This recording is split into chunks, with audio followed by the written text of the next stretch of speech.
यदि आप हमारे चैनल के सभी गाने को पसंद करते हैं तो डीडी प्रोडक्शन हाउस के यूट्यूब चैनल को लाल बटन दबा के सब्सक्राइब करें और घंटी के निशान को जरूर दबाएं।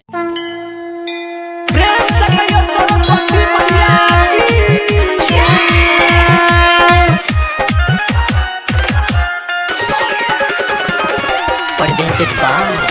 DD Production House, Sakri. मैया चैडी कहले है सबरिया सब करे छे कल जोर गुजरिया मंदिर सजल लगा कमर करी लाइट रे मरे करी लाइट रे मरे करी लाइट रे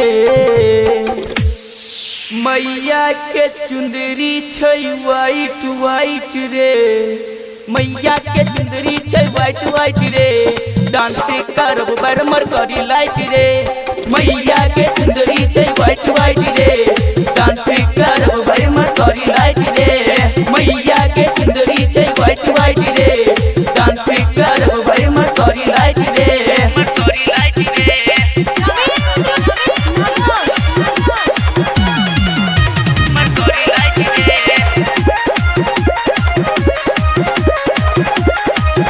सातो सूर्य के माँ छै महारानी बिना वाली के गजबे नूरानी हो गजबे नूरानी हो गजबे नूरानी पूजा के लिए हम जागी सारी रात रे सारी रात रे सारी रात रे मैया के चुंदरी छै वाइट वाइट रे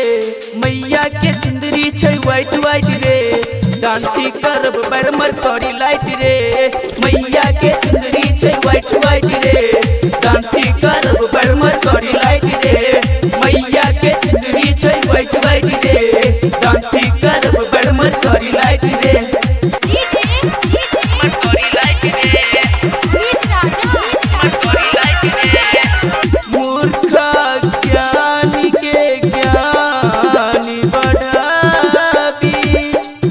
कमजोर हो के पासी कराबी हो पासी कराबी हो पासी कराबी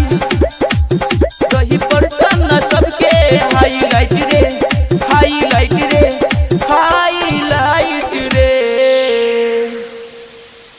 मैया के चुंदरी छै वाइट वाइट रे मैया के चुंदरी छै वाइट वाइट रे डांसी करब बरमर करी लाइट रे मैया के चुंदरी छै वाइट वाइट रे डांसी करब बरमर करी लाइट रे मैया के चुंदरी छै वाइट वाइट रे डांसी करब बरमर करी लाइट रे। Recording by DD production house Sakri 97 084 45 722।